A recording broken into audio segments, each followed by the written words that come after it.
4. Robbie, Tommy, and the Boogeyman.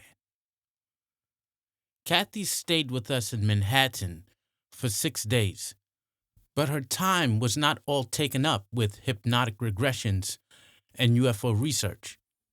She met Sue and her boyfriend, ate Chinese, as we New Yorkers like to say, and did a bit of sightseeing. Charles Bronson movies notwithstanding, she very much enjoyed her visit to the Big Apple. At heart, Kathie is rather conservative. She carefully shepherded her funds arriving back in Indianapolis with something like 43 cents left from the money she had allocated for her trip, but with a bag of presents for her 2 little boys. In the days and weeks following her return, Kathie and I spoke frequently on the telephone. New and newly remembered events in the Copley Woods saga continued to unfold in the slow, inexorable pattern I had learned to expect. But the most troubling event occurred a few days before Thanksgiving and a little over a month after Kathie's visit to New York. She called on the 27th to give me the disturbing details. She said that she had been nervous all day, feeling a little creepy, like something was there in the house.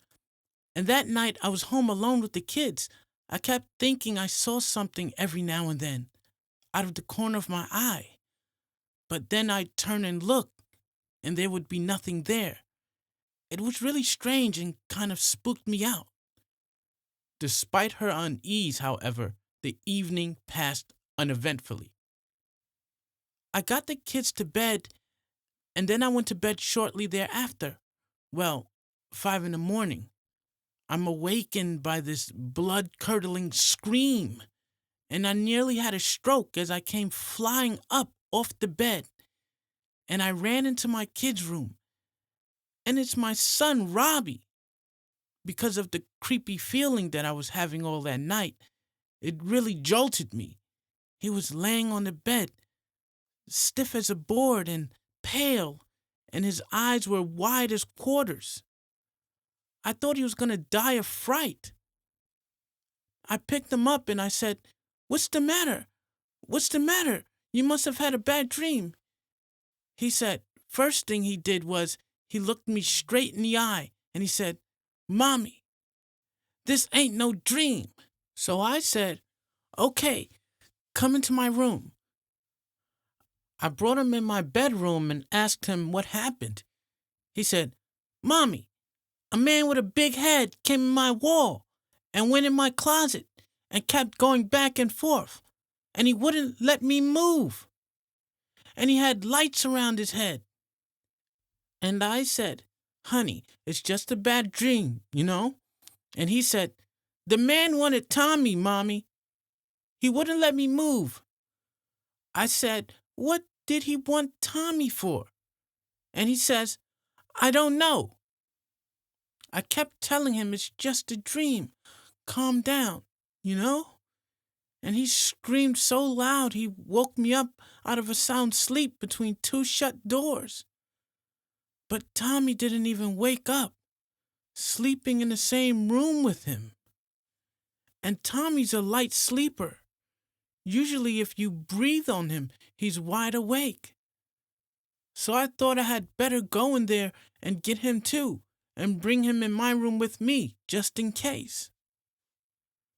I left Robbie in my room, and I went in there and grabbed Tommy, and I turned the light on, and I picked him up, and I swear it was probably by that time my imagination was freaking out.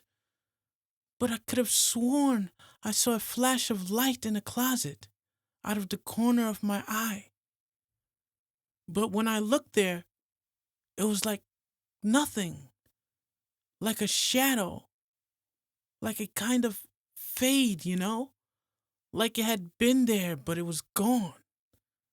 Like it had left a stain or something, or whatever, but there wasn't anything there. So I picked Tommy up, and he never did wake up. I brought him in my room and put him in my bed, and he didn't wake up at all. And usually, if you just touch him, he's wide awake. So that was strange too. Forgetting for the moment that Kathie's maternal instinct was stronger than her investigative curiosity, I inquired if she had asked Robbie for more of a description of the man with the big head. No, actually I didn't. I was trying to help him forget it. But it petrified him so bad that he would not go upstairs all day the next day. And he wet in his pants twice because he wouldn't go up and use the bathroom by himself. And it was hell trying to get him to go to bed in that room that night. It's just been the last day or two he slept in his room again. And that was only because I promised to leave the door open. Subsequent conversations lent more detail to this disturbing account. Robbie mentioned several days later that the man with the big head had an invisible mouth. When Kathie asked him how he knew that, he replied that the man's mouth was invisible because whenever he talked to me, nothing moved. A wonderfully apt 4-year-old's view of the telepathic communication we usually find in this sort of encounter. Robbie's oft-repeated statement that the man wouldn't let me move is, I suspect, his description of physical paralysis, another staple of these reports. I was curious to find out if Kathie and her family ever talked about UFOs when the children were present, since it was conceivable that Robbie could have been trying to capitalize on the story's attention-getting potential. She assured me that for obvious reasons, the adults tried never to mention the subject when either of the boys was in the room. But an incident that occurred a few months ago, later during my first trip to Indianapolis, convinced me that Robbie had been deeply frightened that night and was not in any way trying to connect himself with a glamorous adult subject. Kathie, her boyfriend, her children, and I had just left her sister's house, and as we drove along, I was asking a few questions about one of Kathie's UFO experiences. I spoke without thinking, but Robbie soon made me realize my mistake. "Mommy," he said in a shy little voice, "can we talk about something else? When we talk about this, it makes my stomach hurt." I realized that for several days I had been violating the family rule against talking about UFOs in the children's presence, and that poor Robbie was one very frightened little boy. Just about a week after Robbie's bedroom encounter with the short, large-headed figure, Kathie phoned me with another upsetting piece of news. She had put the boys to bed as usual, and the night had passed uneventfully. But in the morning, when she went to get them up for breakfast, she found Tommy covered with blood. He was sleeping peacefully, yet there was blood on the wall, on the bedclothes, on his face, blood seemingly everywhere. Kathie picked him up and raced off to the hospital emergency room. The doctor examined him and found that he had suffered a massive nosebleed, apparently without waking up. Even more disturbing, the doctor discovered a small hole high up inside Tommy's nostril. He told Kathie that her 3-year-old must have punched himself with a pencil or some similar long-pointed instrument. Kathie insisted that Tommy wouldn't do such a thing, and that if he had, he would have cried at the pain and the bleeding. She later looked around his room for a possible implement, pencil or otherwise, and could find nothing.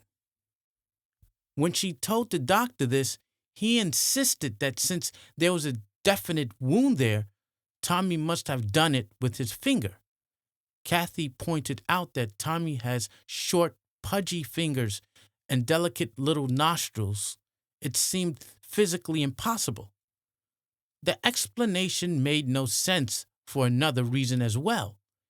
Even if he had somehow managed to injure himself that way and begun to bleed profusely, he still would have been too frightened and upset to fall asleep. My mind immediately registered a different thought. Robbie mentioned that the large-headed man had said he had come to get Tommy as he bent over him. Robbie was unable to move and could not see what was going on. Was it possible that one of the tiny BB-like implants had been installed high up in Tommy's nasal cavity and had for some reason not taken?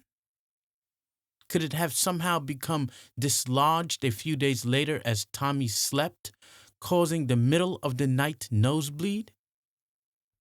The night the strange figure was in his room, Tommy's behavior was unusual. He did not wake up from his brother's terrified screams, nor did he stir when his mother picked him up and moved him into her bedroom. And if the tiny object had somehow slipped out, it could easily have been overlooked by Kathie as she cleaned up the soiled bedclothes.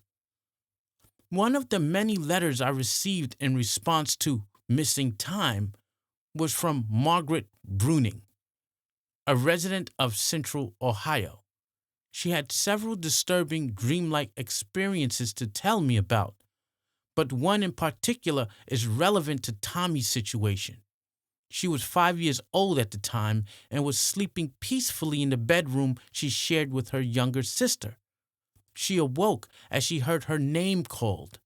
She was told to go into the kitchen where she saw 3 men standing outside the back door. "They're wearing uniforms, but they're not police," she recalled later under hypnosis. They came into the house as the hook of the hook and eye lock magically lifted with no one touching it. "The men have bad eyes," she said, "but they don't have a mouth, no lips." Her next words were tense, as only a frightened little 5-year-old child could speak under the circumstances. "Put me down." And then more subdued, "Daddy won't like it." Margaret is carried outside and towards a large metallic object which stands partly on her family's land and partly on her neighbor's property. Her tone is one of amazement. "What is that?" she says. "If Miss Hartman saw it there, she'd call the police." Ultimately, she is taken inside the craft and subjected to a typical physical examination and later returned to her bed where she falls peacefully back to sleep. Her initial letter documents her condition the morning after. "When I awoke in the morning, my shorty pajamas had dried blood all over them. I had a pip of a nosebleed in my sleep. It had clotted in my braids, and a bit had pulled in my ears. My mother was awakened by the sound of my vomiting. I had swallowed a great amount of blood in my sleep. The night following the nightmare, I woke Mother and our neighbors across the street screaming for help in my sleep." The UFO phenomenon seems able to exert nearly complete control over the behavior of abductees.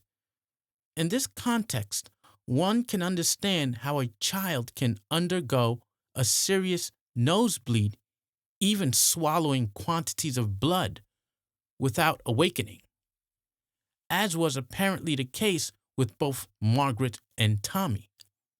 My feeling is that Robbie was simply an innocent bystander that November night, and that Tommy was the true object of the strange figure's attention. As the reader will understand from previous accounts, it is highly possible that Robbie's conscious recollections combine the beginning and the end of Tommy's abduction. The figure comes into the room, immobilizing Robbie and telling him that he's here to get Tommy. Robbie is then switched off, put into a state of suspended animation, and Tommy is either taken out of the room for his examination, implantation, or the operation is carried out there in the house. If he is taken into a UFO, he is returned a bit later, tucked into bed, and Robbie is switched back on into normal consciousness, whereupon he sees the figure bending over Tommy's bed and screams for his mother. Kathie rushes into the boy's room in time to see the last flicker of light, the last trace of the figure's presence, and then things gradually return to normal. In Missing Time, I described the case of Mary, a woman friend of mine and an artist. Though we never unlocked the details of an on-board UFO abduction experience, apparently, her amnesiac block was powerful. Neither she nor I, for many good reasons, ever doubted that she had such an encounter. A few years ago, when I was visiting her studio, she recounted a strange recollection from the middle 1960s. Mary and her husband were sleeping soundly when they were awakened by screams from both their sons, who were Robbie's and Tommy's ages at the time, 4 and 3. Mary's husband rushed into the boys' room and found them cowering in their bed. A boogeyman with a big head had come into their room and moved back and forth from the closet to their beds, frightening them nearly to death. Their father naturally put it down to one child having had a nightmare that somehow managed to infect the other, though both boys said the man was real and had actually been in their room. 20 years later, when I interviewed the older boy, now a graduate student in college, he could clearly recall the figure. It was short and had big eyes. It also seemed to have an aura or some kind of glow around it. I don't think I could move while it was there. It seemed to speak to my brother, but I don't know what it said. It appeared to come out of the wall behind the dresser, and that's the way I think it left. As he described the experience, he paused and told me that it still upset him to remember it. You know, Bud, my hands are getting sweaty right now as I talk about it. It was very frightening. Unfortunately, his brother, who had been ill for several years, died in 1984.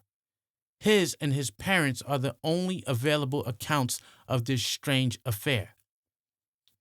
The pattern of these generational encounters is clear. Sandy Thomas, the Florida abductee discussed briefly in Chapter 2, has a young son named John. When I visited her early in 1985, I asked her if he had ever mentioned any odd occurrences which she might see as related to the UFO phenomenon. She said that sometime in the fall of 1984, her boy had come into her bedroom in the middle of the night, crying and complaining that a man with a big head and funny eyes had come out of his closet and scared him. Something pinned him down and bit him on his back. In fact, his back still hurt. Sandy let him get into bed with her and her husband, and after comforting him a while, everyone went back to sleep. A few days later, Sandy asked him to show her where his back had been hurt. He lifted his shirt and pointed to a place above his left hip. During my interview with the Thomas family several months after the incident, Sandy called her son over to where we were sitting so that I could see for myself what she had found. Raising his shirt, she pointed out a small but distinct circular scar of the same type Kathie and her mother have on their legs. I glanced up at her and could see that there were tears in her eyes as she looked at the mark. Like so many others who have been through these encounters, she does not want to believe they really happened to her or to her loved ones. Visible, physical evidence only confirmed her worst fears. There is considerable agreement in these various children's accounts, of which I've presented only a sampling, as to the appearance of the boogeyman, Tommy's recurrent name for him. A recent incident demonstrates the point. In February of 1986, 2 years and 3 months after Robbie's terror and Tommy's nosebleed, Kathie called me to tell me of a frightening experience the night before. Shortly after she put the boys to bed, Robbie wakened and came into her room. He told her that there was a red tarantula moving slowly down his wall. He was afraid and wanted to sleep in her bed. She asked about the tarantula, and he explained that it was a round red light with things, rays sticking out like legs. And as it moved, it looked like a spider, and he was scared. Kathie assumed he had been dreaming, so she pulled the covers over him, and he soon was asleep in her room. A little later, as she was lying on her bed watching late-night television and drinking a Diet Pepsi, she looked up and, to her horror, saw a small, gray-skinned figure walk past her open door. I didn't see him out of the corner of my eye either, she told me. I looked right at him. My TV is right by my door. It was the same little guy. He didn't look at me or anything. He just walked by, like I wasn't there. But I thought I was going to have a heart attack. I started to hyperventilate, and I jumped up, and as I started to go out in the hall to my mother's room, there was a bright flash out my window that I could see out of the corner of my eye. But that guy was there. He was real little, and he didn't seem to be wearing anything, and he looked just like when I've seen him before. But this time, there wasn't no amnesia. I didn't forget or anything. I just saw him like you'd see a real person. I got my mother up, and we looked around the house, but there was nothing there. I was so scared I asked my mom to lend me some money so I could spend the night in a motel, but she wouldn't do it. I didn't want to sleep in that house. I asked Kathie where the little figure seemed to be coming from. He was coming from my boy's room right next to mine. Only Tommy was in there, though. I had Robbie asleep in my bed. I suddenly remembered the little red light that had driven Robbie away, leaving Tommy alone in the room. The situation was beginning to seem more orchestrated, perhaps, than coincidental. I told Kathie that when Tommy came home from school, she should casually ask if he had had any dreams the night before. She called me about 4 o'clock. Tommy's speech is still very hard to make out, but Kathie understood that he dreamed the boogeyman had come into his room. My final request was for Kathie to make a simple schematic outline drawing of the figure she had seen, and then to make 3 other distinctive, different figure drawings on the same page. She was to show them to Tommy, and he was to tell her which looked most like the boogeyman of his dream. As one might guess by now, he picked the drawing of the figure Kathie had seen, and later Robbie also selected this figure as the one he remembered from 2 years before, the man with the invisible mouth who wouldn't let him move. That week, back in November of 1983, when Robbie originally told of the big-headed man in his room and Tommy suffered his drastic nosebleed, was the occasion of yet one more anomalous event. As the reader will recall, the main reason Kathie telephoned me was to recount the details of Robbie's bedroom experience with the man with the invisible mouth. But that same night, she herself had had a peculiar dream that she also wanted to tell me about. My attention was immediately drawn to the way she said this recollection first came into her mind.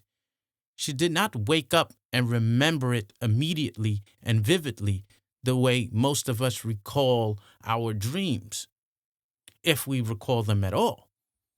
When Kathie awoke in the morning after her ordeal with Robbie and Tommy, she did not even remember having dreamed. Later that afternoon, she turned on her television, sat and lay down to rest, hoping to recoup some of her lost sleep from the night before. It was in this drowsy, half-asleep, half-awake state that she remembered vividly what she assumed was a dream from the night before. I remember that I had this dream, and I kind of dreamed it again, only it was different this time. The same thing happened, but it felt different. I was laying on the table. I interrupted. On a table? Kathie paused a moment. Well, on something. It wasn't a bed. I was laying on a table or something, and I had on my nightgown, and it was like pulled up right under my breast. My eyes were shut, though, and I was real relaxed, and I knew I was on a table. I sensed I was laying real flat, and I wasn't on my bed. It was like I was starting to wake up. And I opened my eyes, and I'm looking down because I'm laying flat. And this guy looks at me. The same guy I've seen before, with the big eyes. The minute I looked up at him, he looked at me, and he has his hand on my abdomen. He says to me, "How are you feeling?" and I said, real tired and kind of crampy. I think that's it. And he patted me on the stomach, around where the belly button is. He kind of patted me real gently and said, "That's good." he was real gentle, real pleasant, And he kept looking at me. And then I felt something rubbing me on the temples, real easy, like a massage. And I just shut my eyes and went back to sleep. And that was it. I asked Kathie if she was frightened when she saw the man with the large eyes. No, I wasn't scared at all. He just asked me how I felt, and I said, real drowsy and real tired and kind of crampy. I wasn't scared at all. I felt fine. I guess, I don't know. I was real relaxed. I closed my eyes and went back to sleep. When I got up in the morning, there was a funny thing. My underwear was on the bed, outside on top of the covers. I was sleeping in my nightgown and panties, and when I woke up, my panties were on the bed. up by my hip, right next to me. I guess I could have taken them off in my sleep, but I've never done that before. They weren't on the floor either. They were right up on the bed outside the covers.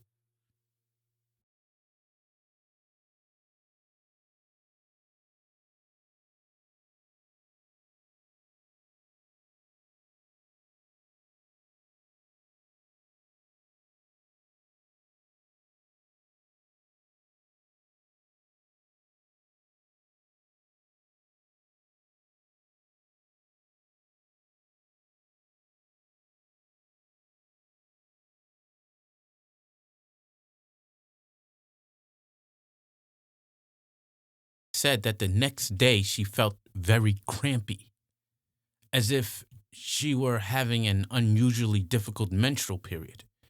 She experienced strongly localized pain in her lower abdomen, in the region of her left ovary. In fact, she was so uncomfortable, even to the point of having difficulty walking, that when she called Sue in New York to tell her about Robbie's encounter, she asked her advice on the matter. Sue suggested that Kathie check her calculator, and she discovered that this was the day she expected to ovulate. As I heard these details, I could visualize two very different scenarios.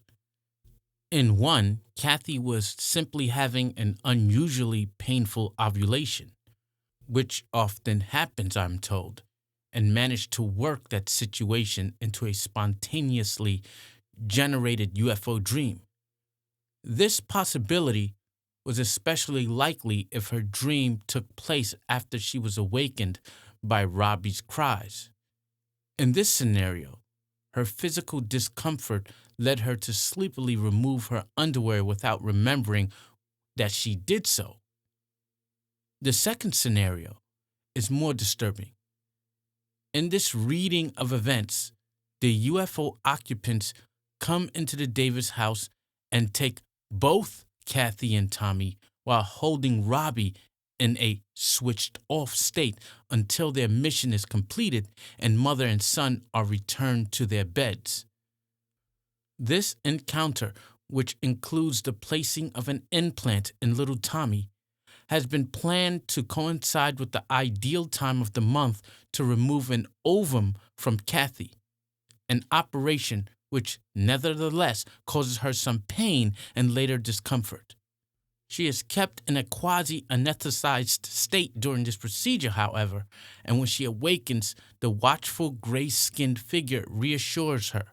Seeing she is in a satisfactory condition, he once more puts her to sleep and takes her back to her room.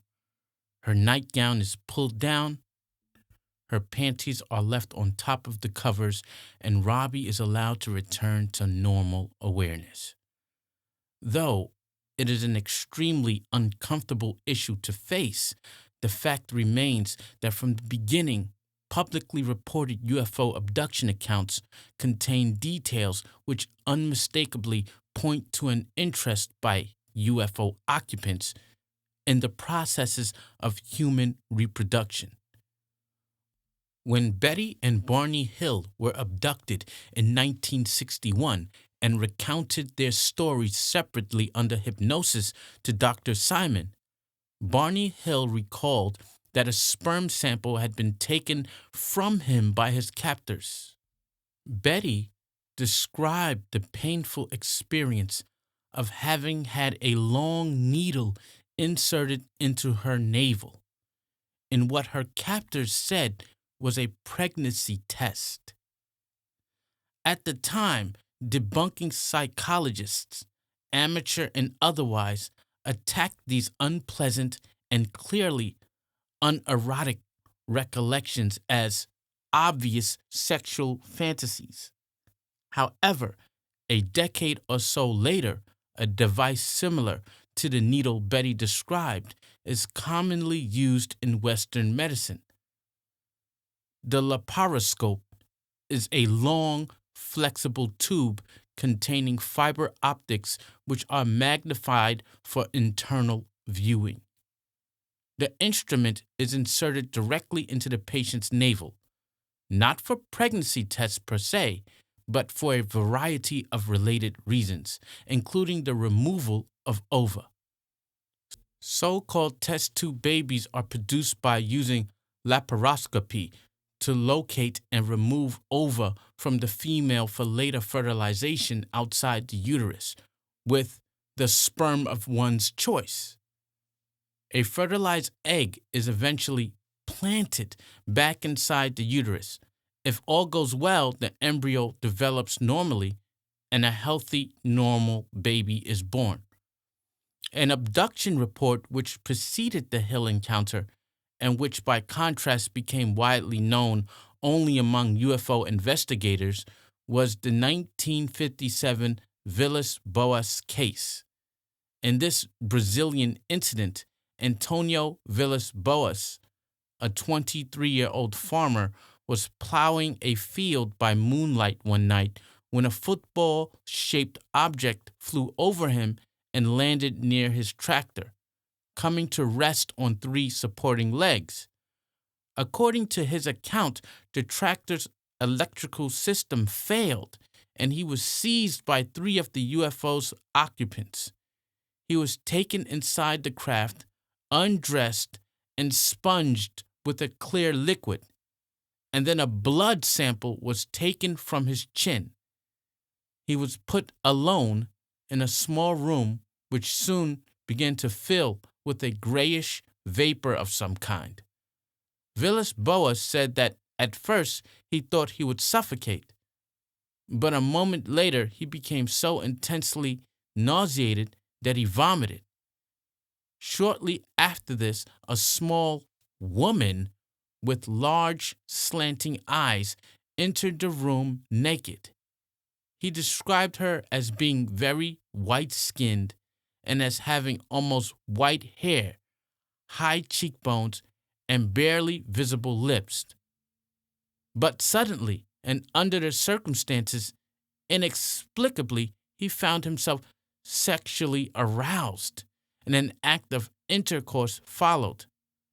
Just before the woman left the room, she pointed to her belly and then, looking directly at him, pointed to the sky. The meaning of all this to Vilas Boas was that she had been impregnated. The Brazilian investigator who worked on this bizarre case, Dr. Olavo Fontes, claimed that there was extensive medical evidence to support Vilas Boas' account, and that he had been unable to shake the man's story in any way. The young farmer's experience was naturally recalled. Hypnosis was not employed. My impulse, when I first learned of the case, sometime in the later 1960s, was to dismiss his story out of hand as a sexual fantasy, pure and simple, except for one nagging detail. Vilas Boas' description of vomiting copiously just before the female's appearance did not seem to cohere with anyone's freely invented sexual adventure, especially not that of a presumably macho young man. Vilas Boas represented himself in the story as having been subdued and stripped of his clothes by 3 small men, and then somehow being induced to vomit before an odd-looking female made her appearance and evidently had her way with him. It was just not an ordinary garden variety macho fantasy, and many of its peculiar details had an unmistakable aura of truth, all apart from the fact that his recollections of the ship and its occupants fitted patterns that we have come to recognize from many later cases. In my early investigations, I occasionally ran across details suggesting that sperm samples had been taken from certain male abductees.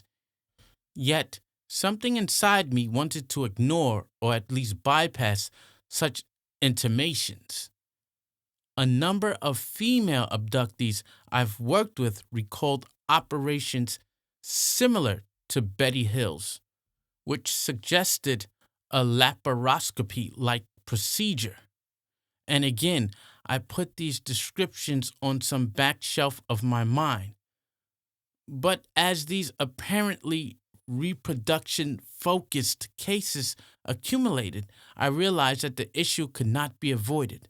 The Copley Woods affair has been crucial to my awareness of what I now believe to be a central purpose behind the UFO abduction phenomenon. As the cases have slowly accumulated, the patterns have become clearer. Over the past 6 years, I have worked with 4 male abductees who have described encounters very similar to Villas-Boas's abduction, and 3 others whose incomplete accounts strongly suggest such an event. The female side of this equation, which we will examine later on, is more complex. It should be pointed out, however, that I know of no case in which a female abductee has ever reported an act of intercourse. Above all, in none of these cases involving either men or women do we have what can be called a basically erotic experience. The descriptions are invariably of a detached clinical procedure instead, even if some of them result in a more or less involuntary ejaculation. Now, all of this leads to the unwelcome speculative inference that somewhere, somehow, human beings, or possibly hybrids of some sort, are being produced by technology, obviously, yet not inconceivably superior to ours. And if that possibility is not enough to induce paranoia in the hardiest, consider this. With our own current technology of genetic engineering expanding day by day, is it not conceivable that an advanced alien technology may already have the ability to remove ova and sperm from human beings, experimentally alter their genetic structure, and then replant altered and fertilized ova back into unknowing host females to be carried to term? Ova that can be removed can also be replaced even by our own present-day medical technology. In the speculative paragraph above, I have used the word alien to describe the UFO phenomenon for a very precise reason. The word alien defines negativity. It says what something is not, rather than what it is. It means basically other than, foreign, different. Whatever the nature and origin of the gray-skinned UFO occupants, and there are many exotic theories, they are not us. They are not short humans, like midgets, dwarfs, or the members of certain African tribes. They are physically, culturally, and technologically different from us. Alien. They have been called angels, demons, robots, space travelers from another solar system, ultra-dimensionals, time travelers, and so on. But there is one essential fact. They are not us. They are alien, and as such, their purposes and goals, even their mental processes, are possibly unknowable by us humans. However, from what I know about our physical makeup, our anatomy, I can infer that if human sperm and ova have been taken as the evidence implies, then human beings are possibly being produced in an alien context. But at that point, safe speculation must stop. We simply cannot guess at the purposes of such a program within an alien culture. And having said all of this, I also admit that none of it allows me to sleep any better at night. Kathie's description of her November dream seemed to me more like the drowsy, half-drugged fragments of memory one has in the recovery room after surgery than it does the memory of conventionally disconnected dream images. And in the context of Robbie's tale of the bedroom visitor, Tommy's nosebleed and Kathie's physical problems, including the mystery of how her underwear ended up off her body and on top of the bed, I felt almost certain that she had been abducted yet again. If so, Kathie's abduction so soon after her visit to New York left me with an ever deeper sense of powerlessness than I had before. With the Christmas season approaching, the earliest I could plan to fly to Indianapolis was in the latter part of January. I was very eager to go there, to meet Kathie's family, and to see things for myself. In the meantime, Kathie and I communicated by telephone, and to no one's surprise, more odd events rose to the surface. I will offer one example, an incident that has not been investigated beyond a few personal interviews. The man in question, Kathie's brother-in-law, simply does not want to undergo hypnosis, nor does he wish to explore the matter in any depth. Kathie's original letter to me described a missing time UFO experience that occurred to her older sister Laura as a teenager. Laura went on to marry a fine man I shall call Johnny, and they are now the parents of 4 children. Over the years, Johnny had heard his wife tell about her UFO sightings, and by the fall of 1983, he was aware of the marks in the Davises' backyard and my investigation of the case. Johnny is something of a good old boy, a Southerner with a calm, I got to see it to believe it attitude towards the world.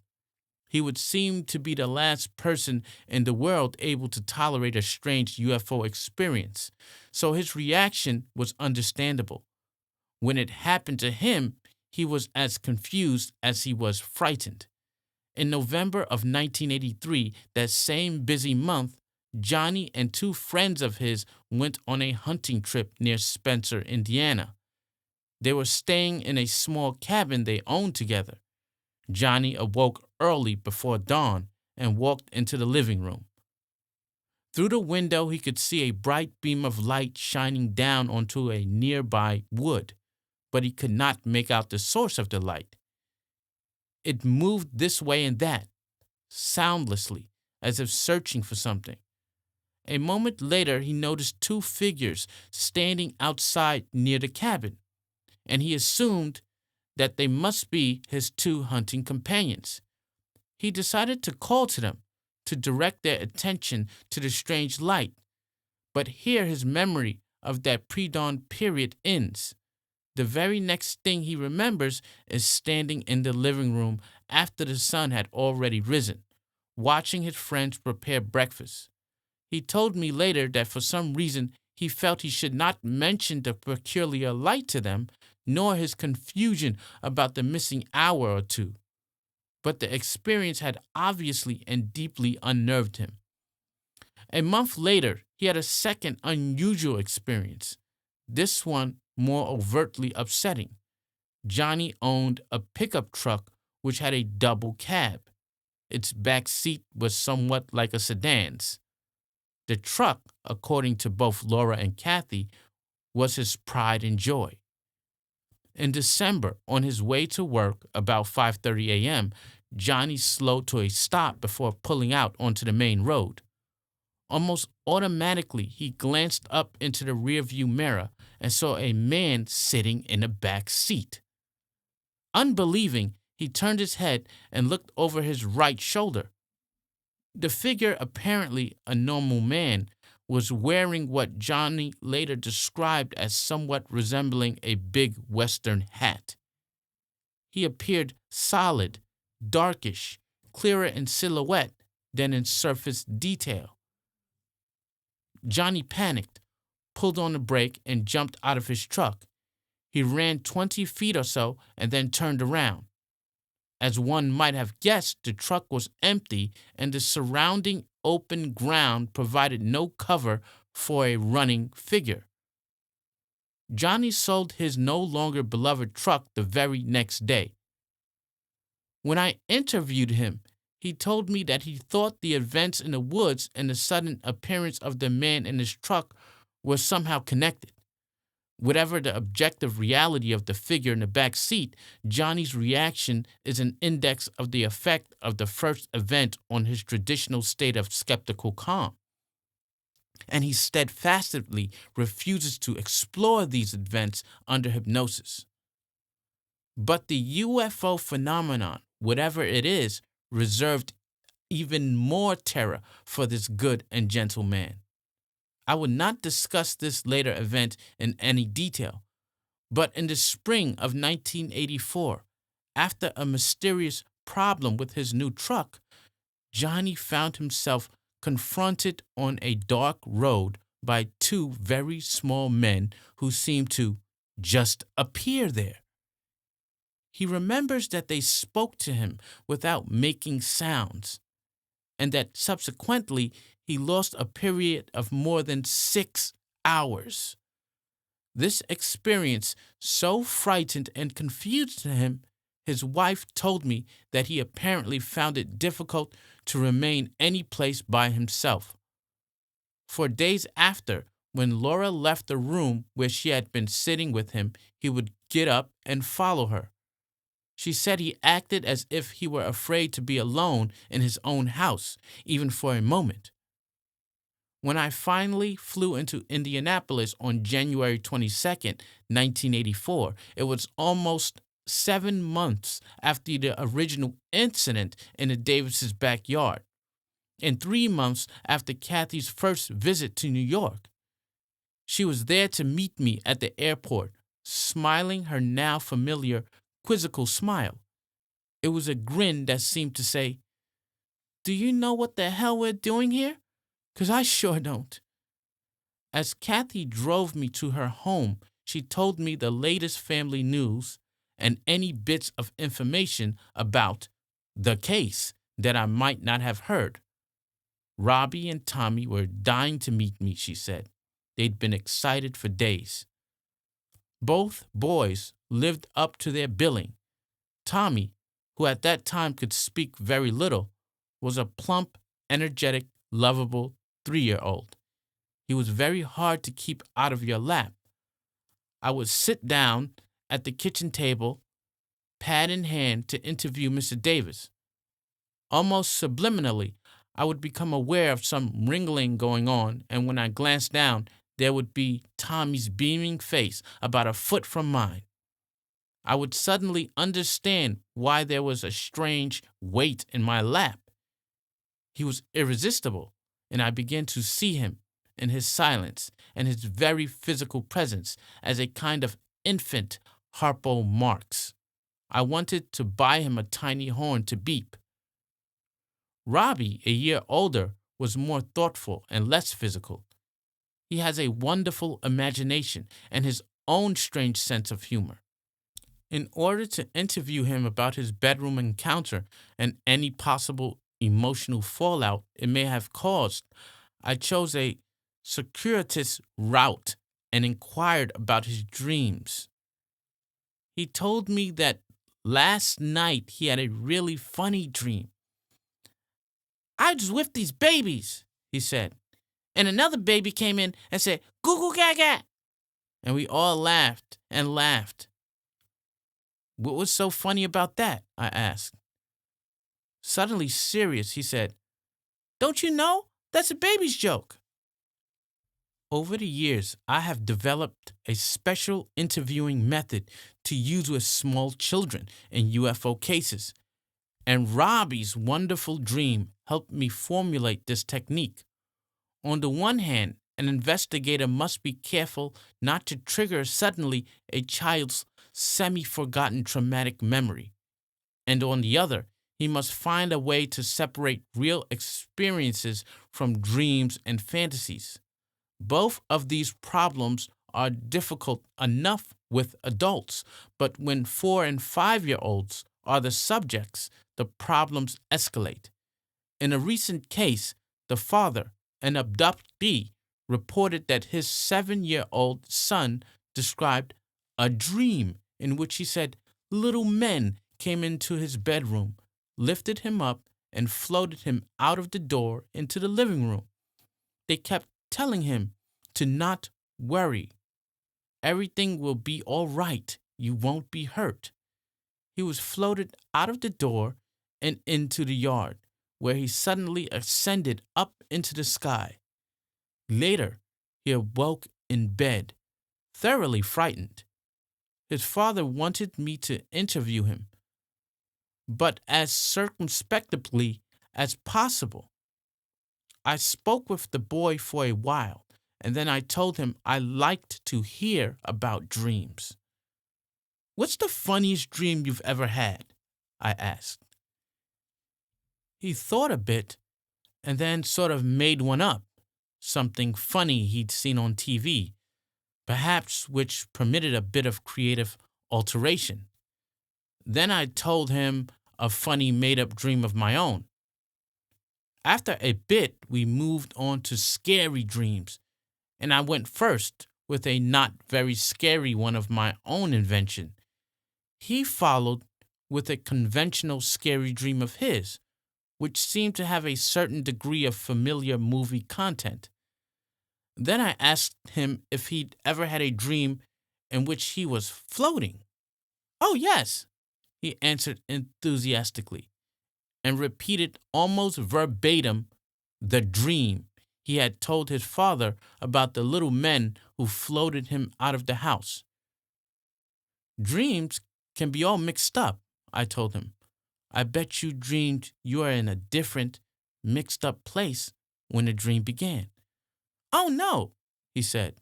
"It was my bedroom in the country, just like I was there." I replied that some dreams feel crazy and some seem real, and asked about this floating dream. "It seemed real," he answered, "like I was really floating out of my room." Since that afternoon, when we talked together about our dreams, this case has been thoroughly investigated with extensive interviews, hypnosis, and psychiatric and medical involvement.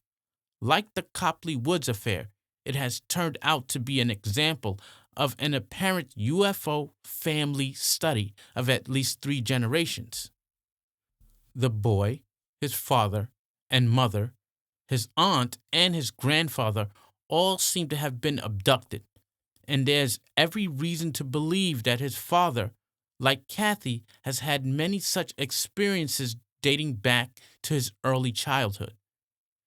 During a later conversation with Kathie's son Robbie, perhaps a year after he told me his dream about the baby's joke, he brought up another more recent dream.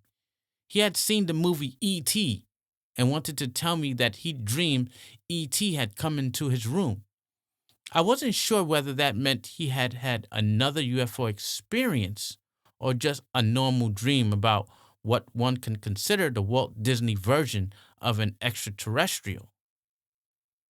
I asked Robbie if E.T. was the man with the big head and an invisible mouth that he had told me about before. "No, he's different. I dreamed E.T. came in my room. He didn't look like that man. He looked like E.T. And to show me the difference, he made a drawing that shows both E.T. and the little man with the big head in his room at the same time. Robbie tried to explain that one was a dream, but the other really happened. He even showed me the place in his room where he thought the man came through the wall. I wondered if he hadn't recently invented the pleasant E.T. dream to somehow diffuse the fear he had about the man with the invisible mouth who came into my room and wouldn't let me move. My first trip to Indianapolis in January of 1984 was by far the most crucial of the 4 visits. It led to the uncovering of a number of other apparently UFO-connected recollections by the Davis family and several of their friends and neighbors. Any investigator knows that memory and perception can easily mislead. But I came back to New York certain of one thing, that I could trust the veracity, the inherent honesty of Kathie and her family. During the 6 days I spent with the Davises, I interviewed Kathie and her mother and father separately and together upon numerous occasions and with reference to many different events. I interviewed Robbie and Kathie's sister Laura, as well as Laura's husband and 2 of her children. I interviewed 3 of the Davises' neighbors and 7 of Kathie's friends who were, in one way or another, witnesses to some aspect of this complicated series of events. At no point did I find the slightest reason to doubt any part of the Davises' various accounts. On the contrary, I heard many details that Kathie had never related to me before, details that only buttressed her account. By the end of my January visit, 4 months after I'd received Kathie's original letter, I knew that the Copley Woods affair was the strongest as well as the most complex UFO case I had yet encountered. But the night before I left, it took on another dimension. Kathie and I were talking about her family. It was dusk, and we had just pulled into her driveway. I told her how wonderful I thought her boys were, how lucky she was to have Tommy and Robbie. As she stopped the car, she looked directly at me. "But, you know I have a daughter too." I sat there in silence, not knowing what she was trying to tell me. "I don't know where she is," she continued, "and I never gave birth to her, but I know I have a daughter." After a moment, I collected my thoughts and asked the obvious question. "How do you know that, Kathie? What makes you think that?" She looked at me steadily, seriously, more seriously than at any time since we first met. "I know I have a daughter. I think I've even seen her. I know what she looks like." I was still silent, still confused. I had no idea of how to reply, but I knew Kathie was telling me her deepest secret. There were tears in her eyes when we walked towards the house.